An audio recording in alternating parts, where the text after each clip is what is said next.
창세기 11장에 기록된 바벨탑 사건은 이제 우리 모두에게 널리 알려진 성경 기사 가운데 하나입니다. 그래서 신자들은 물론이고 불신자들도 이제 잘 알고 있는 그러한 기사입니다. 시날 평지에서 탑을 건설하여 온 지면으로 흩어짐을 면하려 했던 시도는 이제 하나님의 준엄한 심판에 직면하게 되었고, 이제 바벨이라고 하는 이름이 암시하는 대로 이제 이것은 실패한 프로젝트가 되어버리고 말았습니다. 이제 바벨이라고 하는 단어의 뜻은 우리가 일반적으로 이제 혼란스럽다 이제 그렇게 알고 있는데, 사전을 찾아보면은 이제 여러 뜻이 나오는데 제 눈에 제일 먼저 들어온 게 뭔가 하니까 뒤죽박죽입니다. 뒤죽박죽, 그리고 뒤섞인 횡설수설하는 시끌벅적한, 이제 이런 이제 의미를 가지고 있는데, 이제 바벨탑이 이제 하나님의 손에 의해서 이제 이렇게 중단되고 난 다음에 이게 이제 이 의미가 그대로 이제 그대로 실현이 되었다라고도 생각을 할 수 있을 것입니다. 오늘 본문 4절 말씀에 기록된 대로 이들은 이곳에 성읍과 탑을 건설하여 더 이상 여기저기로 흩어지지 아니하고 이제 그곳에 정착해서 살기를 원했습니다. 4절 말씀 함께 한번 읽어보겠습니다. 시작. 또 말하되 자 성읍과 탑을 건설하여 그 탑 꼭대기를 하늘에 닿게 하여 우리 이름을 내고 온 지면에 흩어짐을 면하자 하였더니, 그래서 이 구절에서 이제 우리가 이제 주목해서 볼 부분은 뭔가 하니까 사람이 싫어하는 거를 또한 말하고 있고 원하는 거를 말하고 있다라고 볼 수 있습니다.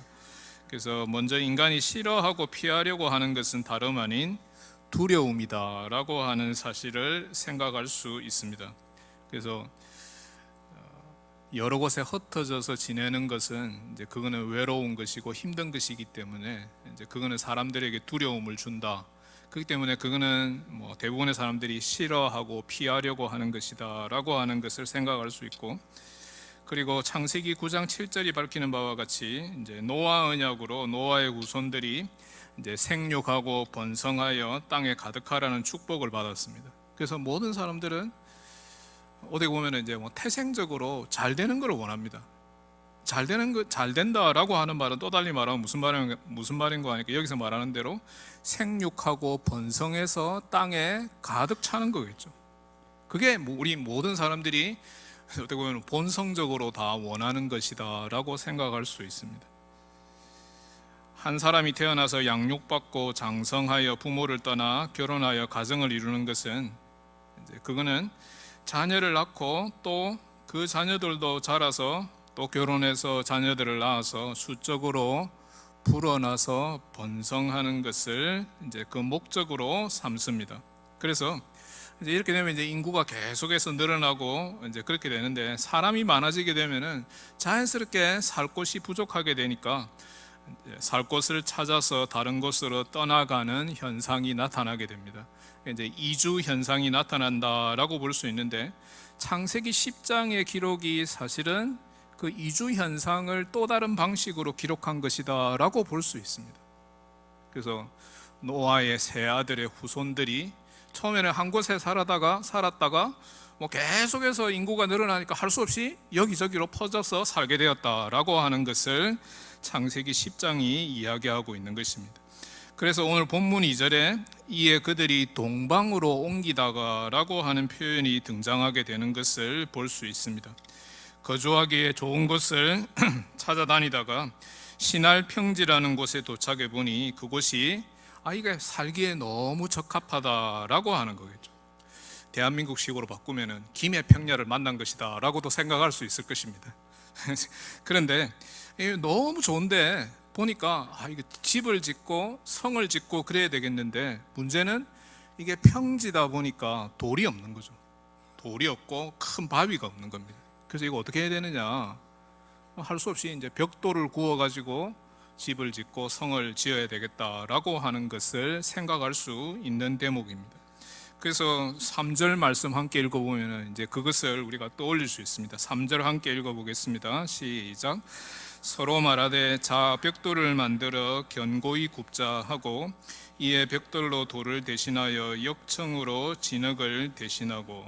그래서 큰 돌이나 바위 같은 게 평지니까 뭐 그런 게 있을 리가 없으니까 할 수 없이 벽돌을 구워 가지고 성읍을 건설할 수 있는 그러한 건축 기술이 발전하게 되었다라고 볼 수 있습니다.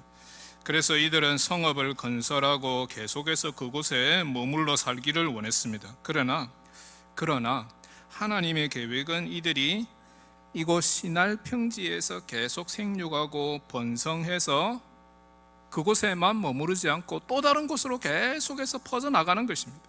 그래야 땅을 가득 채우게 되는 거죠.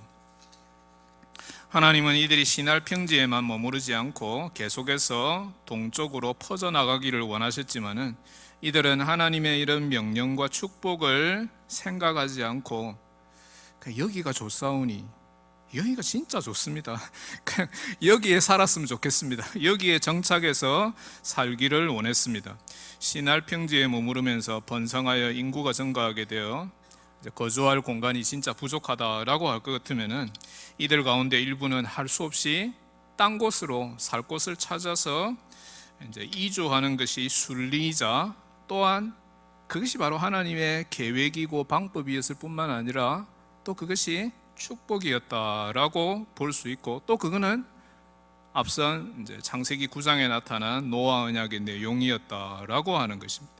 그런데 이들은 자기 집단의 일부가 떠나가고 분리되는 것을 원하지 않았습니다. 왜냐하면 이렇게 하는 것은 자신들이 지니고 있는 힘과 세력을 분산시키는 것이고, 그래서 자기들의 세력이 약화된다면은 결국은 이제 세력이 더 강한 다른 집단에 의해서 점령당할 수도 있고 멸망당할 수도 있다, 이제 그런 두려움이 일어나게 되었고, 이 두려움을 피하고자 하는 마음이 드는 것은 인간적인 측면에서 생각해 본다면 너무나 당연한 것이다 라고도 볼 수 있을 것입니다. 그래서 오늘 본문 4절 말씀에 온 지면의 흩어짐을 면하자 라고 하는 표현이 사용된 것을 볼 수 있습니다. 그런데 이들의 두려움은 어느새 교만으로 변화되어 버렸습니다. 다른 곳으로 더 이상 자신들의 일부를 내보내지 않고 계속해서 함께 머무르게 될 때 그 세력이 더 강해지고 더 공고해질 것이며 그들의 이름이 높아지게 될 것이다 라고 하는 생각이 들었던 것입니다. 이것은 이들의 마음속에 교만이 자리 잡게 되었음을 뜻합니다. 그래서 4절 말씀에 우리 이름을 내고 라고 하는 표현을 찾아볼 수 있습니다. 그 결과 이들은 일반적으로 성읍을 쌓는데 만족하지 않고 더 많은 사람들이 거주할 수 있는 높은 탑을 건설하고자 했던 것입니다. 그렇다면 왜 탑을 지어야 했는가 라고 하는 질문이 제기될 수도 있을 것입니다. 당대의 사람들에게 노아의 홍수는 전혀 낯선 것이 아니었습니다. 여전히 사람들이 이 노아의 홍수를 기억하고 있었습니다. 그래서 이 노아의 홍수는 엄청난 두려움의 대상이었습니다. 하나님이 노아와 노아의 후손들에게 다시금 홍수를 내리시면 어떡하나 라고 하는 그러한 두려움이 사람들의 마음속에 자리 잡고 있었던 것입니다. 그러나 하나님은 노아와 그 후손들에게 무지개를 징표로 주시면서 분명히 더 이상 온 세상을 물로는 심판하지 않을 것이다 라고 언약을 주셨지만은 그들은 이 언약을 믿지 않았던 것 같습니다. 그런 끔찍한 홍수가 만약에 다시 발생한다면 어떻게 될까라고 하는 두려움이 그들로 하여금 그러면은 높은 곳으로 올라가면 된다, 높은 탑을 쌓으면 된다 라고 생각하도록 만들었다라고 16세기 독일의 종교学자 마틴 루터는 해석하고 있습니다.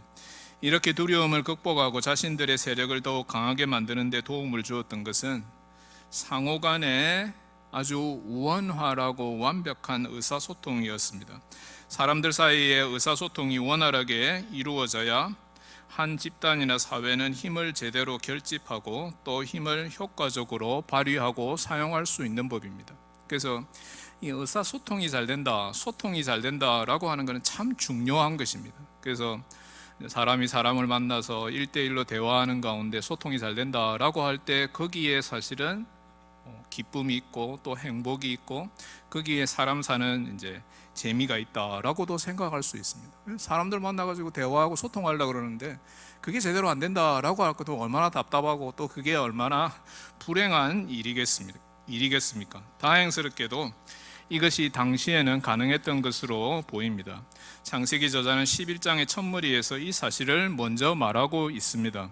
1절 말씀 다 함께 다시 한번 읽어보겠습니다. 시작. 온 땅의 언어가 하나요 말이 하나였더라. 굉장히 간단하게 기술되어 있는데 이거를 이제 들어가서 파헤쳐 보면은 사람들이 하나의 언어를 사용하니까 서로 소통이 잘 되었다라고 하는 거죠. 그러니까 사는 게 아주 즐겁고 보람 있다라고 하는 것입니다. 왜? 서로가 서로의 마음을 잘 이해할 수 있고 서로가 서로하고 친밀하게 지낼 수 있도록 의사소통이 잘 된다. 그만큼 행복한 것은 없다라고도 생각할 수 있을 것입니다. 그래서 함께 모여가지고 어떻게 하면 좋겠느냐 여러 생각들을 교환하고 의견들을 나누고 하는 가운데 우리가 여기서 계속해서 살라 그러면은 성읍을 더 크게 지어야 되고 탑을 쌓아 올려야 된다. 그러면 우리 이름이 온 천하에 널리 퍼져나가게 될 것이고 우리가 여기에서 계속해서 태평성대를 누릴 수 있을 것이다 라고 생각하게 되었던 것입니다. 그래서 이 계획을 실행에 옮김에 있어서 특별한 이견이나 다툼이 없었기 때문에, 또 달리 말하면 하나의 언어를 가지고 의사소통하기 때문에, 의사소통이 잘 되었기 때문에 이들은 곧 성읍을 건설하고 높은 탑을 쌓아 올릴 수 있었습니다. 당대의 언어가 하나였기 때문에 이들의 계획은 순조롭게 진행될 수 있었던 것입니다. 그러나 이들이 이 엄청난 계획을 실행에 옮김에 있어서 깨닫지 못했던 단 하나의 문제가 있었습니다. 이들은 서로 의논하고 합의하여 성읍과 탑을 건설하겠다는 아이디어를 도출해 내었지만은 자신들의 계획과 거사가 하나님의 뜻에 합당한 것인가에 대해서는 전혀 생각하지 않았고 또 하나님께 여쭈어 보지도 않았던 것입니다. 하나님 앞에서 이들의 교만이 극도에 달했음을 알 수 있는 대목입니다. 바벨이라고 하는 외형적 탑을 쌓기 전에 이들은 이미 마음속에 교만의 탑을 쌓고 있었던 것입니다. 그러나 하나님과 상의하지 않고 하나님께 매어달리지도 않은 채 자신의 이름을 내고자 하는 이 교만은 멸망을 향한 지름길이었습니다. 잠언 16장 18절의 증거대로 교만은 패망의 선봉이요 거만은 멸망의 앞잡이입니다. 근데 이게 바벨탑을 쌓은 사람들에게만 적용되는 원리가 아닙니다. 우리에게도 그대로 적용되는 원리입니다. 우리가 무슨 일을 계획하든 그것은 반드시 궁극적으로 모든 일의 주관자 되시는 하나님의 마음에 합한 것이어야 합니다. 그렇지 않으면 우리는 자신도 모르는 사이에 자만해져서 내 힘으로 얼마든지 할 수 있는 거다. 내가 계획을 멋지게 세웠고 합리적으로 세웠고 모든 것이 순탄하게 잘 돌아갈 것 같다. 그렇게 생각하고 자만해져서 일을 그르치게 될 것입니다. 우리는 하나님 앞에서 자신을 낮추고 기도하기를 배우고 이 기도를 쉬지 않는 기도의 사람들이 되어야 합니다. 우리 교회가 어떤 교회가 되어야 되겠습니까? 기도 소리가 끊이지 않는 교회, 기도의 향기가 계속해서 하늘로 닿는 교회가 되어야 할 것입니다. 그래서 우리 교회가 모든 민족 교회 그러면은 정말 기도에 제일 가는 교회, 기도 소리가 끊이지 않는 교회, 그런 교회로 소문이 나야 할 것입니다. 사랑하는 우리 모든 민족교회 교우 여러분, 우리 모든 교우들은 매사에 우리 주님의 뜻을 구하고 그의 도우심을 간구하는 가운데 주 앞에서 겸손을 배우고 주 앞에서 살아가는 그러한 교회가 되어야 할 줄로 믿습니다. 이렇게 탑을 쌓는 것이 하나님 없이 인간들이 자신들의 뜻대로 하고자 했던 일이며 야고보서 4장 16절의 증거대로 그것은 결국은 허탄한 자랑이었고 다 악한 것에 지나지 않았음이 결국은 드러나고 말았습니다. 이것은 하나님을 무시하고 하나님의 언약을 거절하고 하나님을 향해서 저항하고자 하는 인간의 죄악된 본성에서 비롯된 행위의 말로를 너무나 분명하게 보여주고 있습니다. 하나님께 반항하고 그를 거역하는 모든 사람들은 야고보서 4장 14절의 표현대로 자신들이 그저 잠깐 있다가 사라지는 안개에 불과하다는 사실을 전혀 깨닫지 못한 사람들입니다. 모든 인간은 그 호흡이 결국은 코에 달려 있다라고 하는 사실을 까마득하게 잊고 있는 것입니다. 이렇게 한낱 벌레보다 못한 존재에 불과한 인간이 자기 자신을 높이고 교만해져서 하늘 꼭대기까지 도달하겠다라고 하는 욕심을 지니게 된 것입니다. 도대체 이 탑의 높이가 얼마나 되었을까요? 여러분들 유년주일 학교 다니실 때 혹시 들어보셨는지 모르겠습니다. 탑의 높이가 얼마나 되는지. 그래서 이제 옛날부터 이 탑의 높이가 얼마나 되는지 많은 사람들이 이야기해 왔습니다. 중세 신학자들은 다음과 같이 이 질문에 대답했다고 합니다. 이 탑의 꼭대기까지 우리가 만약에 올라가게 된다면은, 그래서 그 탑의 꼭대기에 서게 된다면은 천사의 노래소리가 귓가에 너무나 생생하게 들릴 정도로 이 탑은 아주 높다라고 대답했다는 것입니다.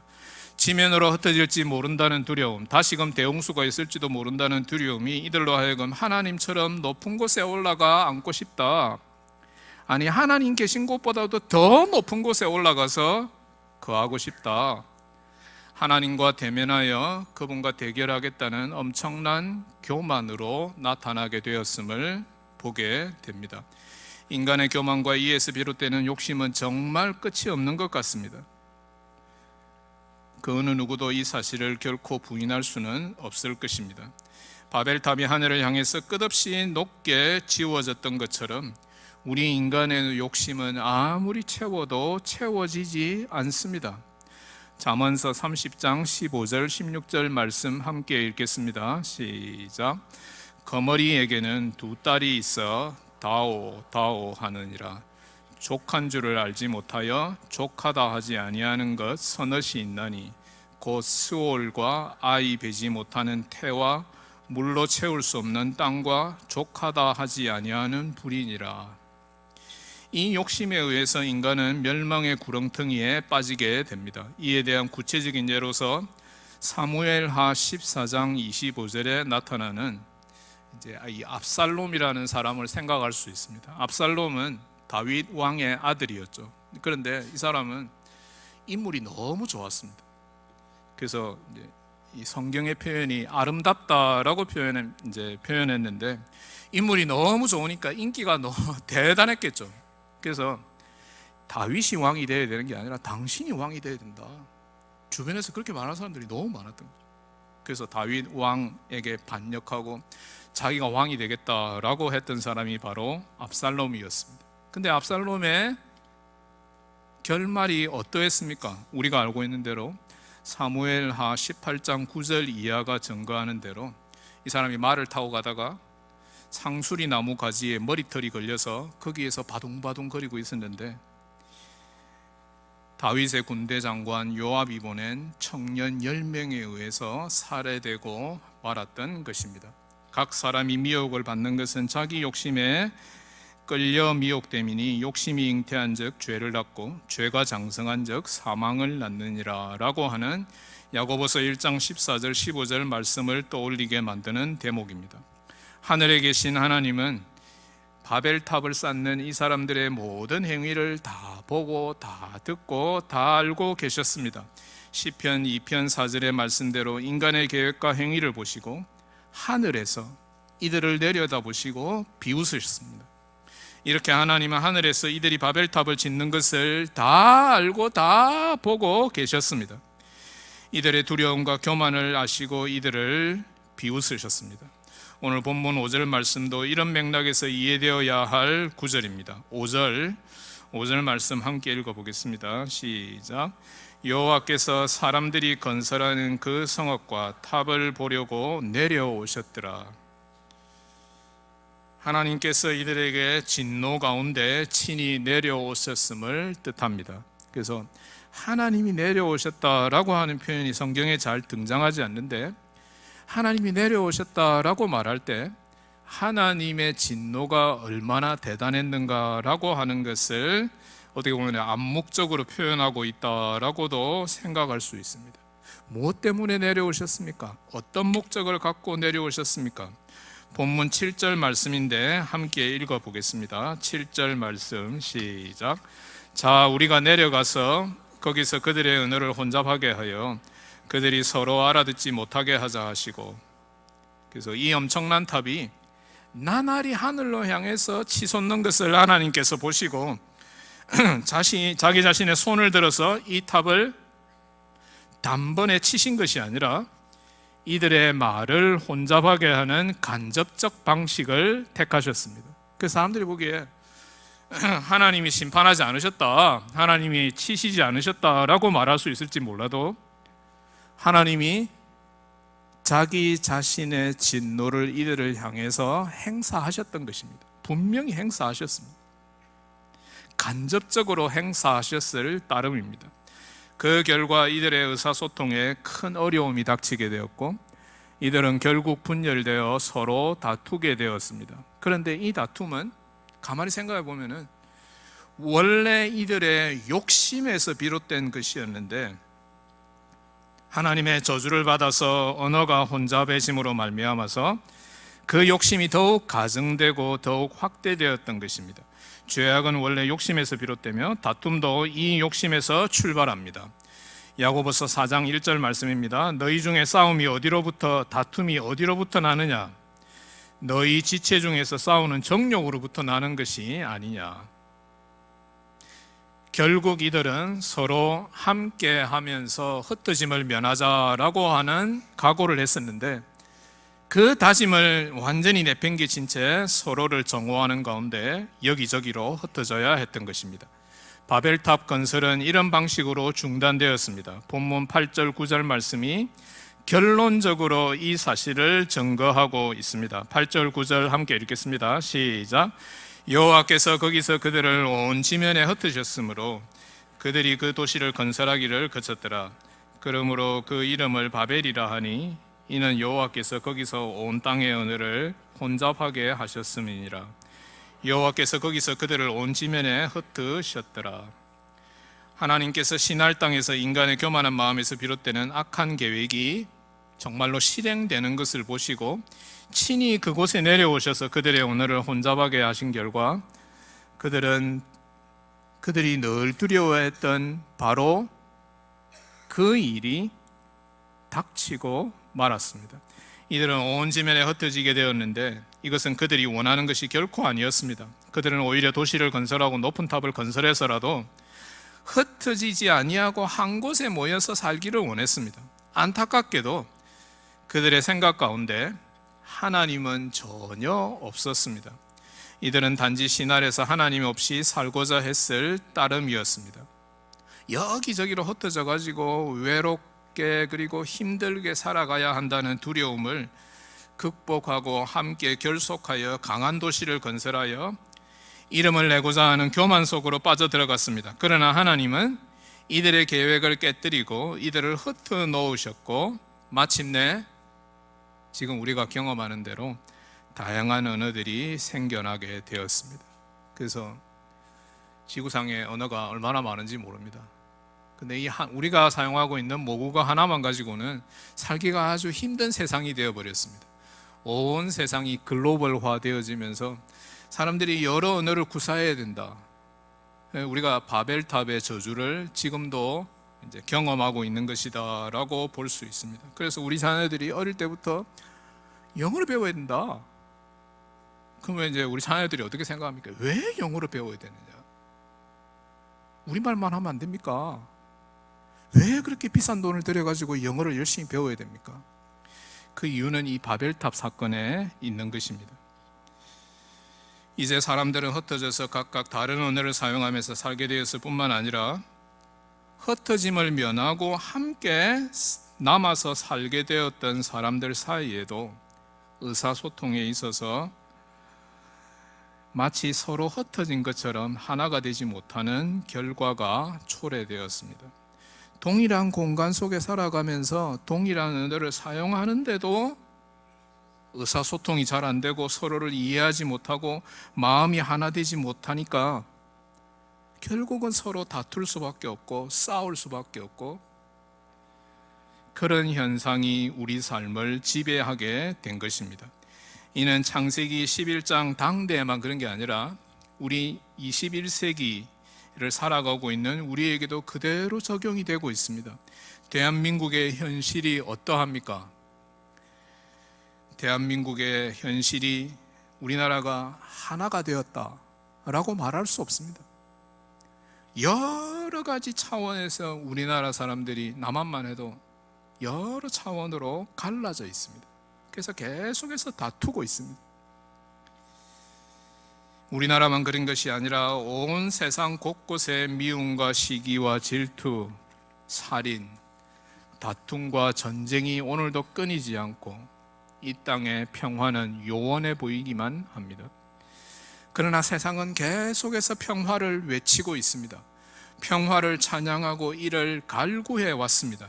그러나 세상이 주는 평화는 참된 평화가 될 수 없습니다.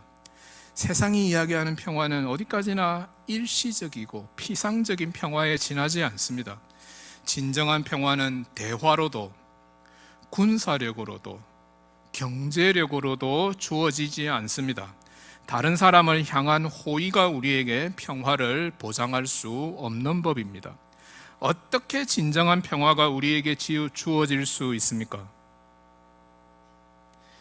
우리가 성령의 능력을 통해 예수 그리스도 안에 있게 될 때, 그때 진정한 평화가 찾아옵니다. 오늘은 성령 강림 주일입니다. 예수께서 십자가에서 고난당하시고 죽으셨다가 부활하시고 처음 맞이하는 오순절에 마가의 다락방에 모여서 기도하던 120명의 무리에게 성령이 임하셨습니다. 사도행전 1장 8절의 증거대로 이 성령을 통해서 예루살렘과 온 유대와 사마리아와 땅끝까지 복음이 전파되어 진정한 평화가 도래되는 초석이 놓이게 된 것입니다. 하나님은 오늘도 우리에게 성령을 보내주셔서 이 땅에 복음이 전파되게 하시고 이 복음을 듣고 예수를 믿는 자들에게 아무런 조건 없이 구원을 베풀어 주시고 그들의 심령 속에 진정한 평화를 허락해 주십니다. 이렇게 구원받은 자들의 심령 속에 성령의 열매를 허락해 주십니다. 갈라디아서 5장 22절 23절 말씀 함께 읽겠습니다. 시작. 오직 성령의 열매는 사랑과 희락과 화평과 오래 참음과 자비와 양성과 충성과 온유와 절제니 이 같은 것을 금지할 법이 없느니라. 우리는 이 구절을 대하면서 이제 주목해야 할 부분이 있는데 성령의 열매가 9개인가 보다. 물론 9개라고 생각할 수 있습니다. 그렇지만은 이 9가지 열매는 모두 하나입니다. 성령의 열매로서 하나입니다. 성령께서 허락해 주시는 열매로서 하나인데 그게 9가지 단면으로 나타난다라고 하는 것입니다. 성령의 열매가 평화로 우리에게 주어지므로 우리는 이 평화를 누리고 이 평화 가운데서 하나가 됩니다. 사랑이라는 성령의 열매를 받아 누리는 가운데 우리는 성령의 신비한 능력으로 주 안에서 하나 되는 체험을 할 수 있습니다. 이것이 오순절에 강림하신 성령께서 우리에게 주시는 가장 놀라운 선물입니다. 그가 오셔서 우리 가운데 미움과 다툼과 시기와 질투를 멀리 하시고 사랑과 평화 그리고 기쁨이 우리 가운데 자리 잡게 됩니다. 이것이 성령께서 행하는 놀라운 일입니다. 성령 하나님을 우리는 오해하지 않도록 늘 주의해야 할 것입니다. 성령 하나님이 나의 소원을 들어주시는 하나님이다. 전적으로 맞는 말입니다. 그 말을 우리가 부인할 필요는 없습니다. 그래서 우리가 성령 하나님께 매어 달려야 합니다.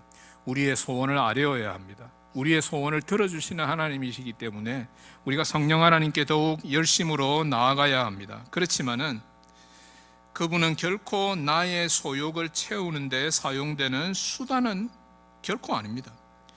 우리가 단지 우리의 욕심을 채우고자 하는 것은 거룩한 하나님의 영을 회방하고 그를 모독하는 행위에 지나지 않습니다.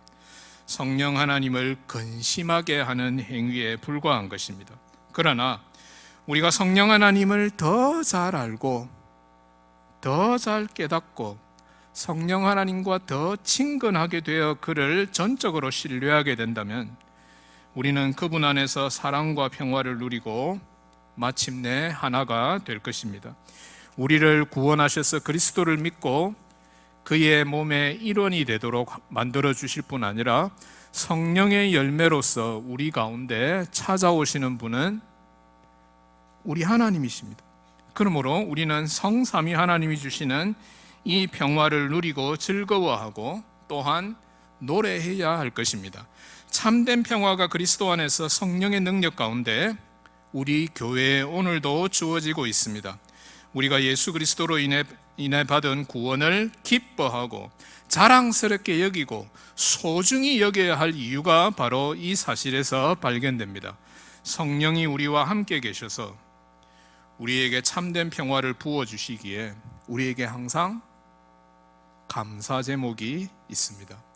오늘 성령 강림주의를 맞이하여 성령께서 온 세상에 과거의 바벨에서 상실되어진 이 평화를 회복시켜 주시기 위해서 오셨으며 그분으로 인해서 우리가 이런 평화를 누릴 수 있게 되었음을 믿고 기뻐하고 감사하는 우리 모든 교우들 다 되시기를 바랍니다.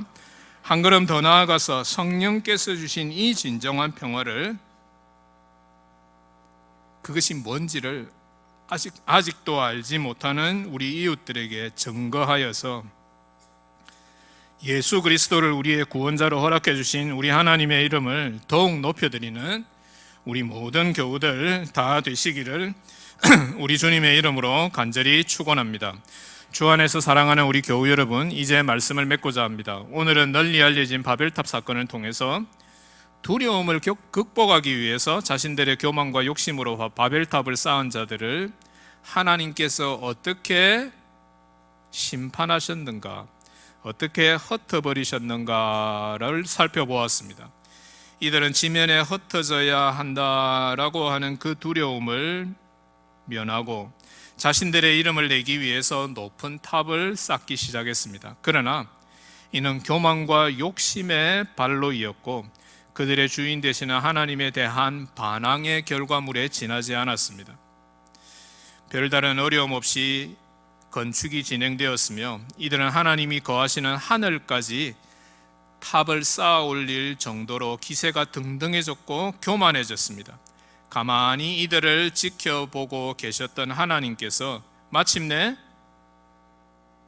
이들에게로 땅으로 내려오셨습니다. 그러나 하나님은 이들의 교만과 욕심의 직접적인 심판을 내리지는 않으셨습니다. 오히려 온 땅의 언어가 아직 하나님을 아시고 이들의 언어를 혼잡케 하여 이들이 다툼과 싸움으로 인해 자멸하도록 내버려두는 간접적 방식으로 이들을 심판하셨습니다.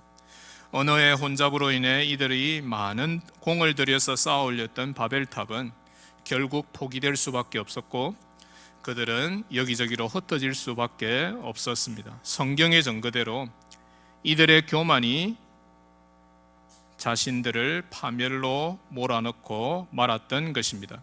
우리는 오늘 아침에 창세기 11장의 바벨탑 기사를 묵상하는 가운데 인간의 교만과 욕심에 대해서 하나님의 준엄한 심판이 반드시 있음을 깨닫게 되었습니다. 이제 우리는 하나님을 경외하지 않고 그분을 무시하고 반항하는 모든 교만한 행위들에게는 궁극적으로 멸망과 심판이 반드시 임하게 된다는 사실을 다시 한번 되새겨야 할 줄 믿습니다. 그리고 성령께서 우리에게 오심으로 말미암아서 진정한 평화가 회복된다라고 하는 이 사실을 깨닫는 가운데 우리들의 심령 속에 하나님의 평강과 하나님의 은총이 더욱 넘쳐나기를 우리 주님의 이름으로 축원합니다.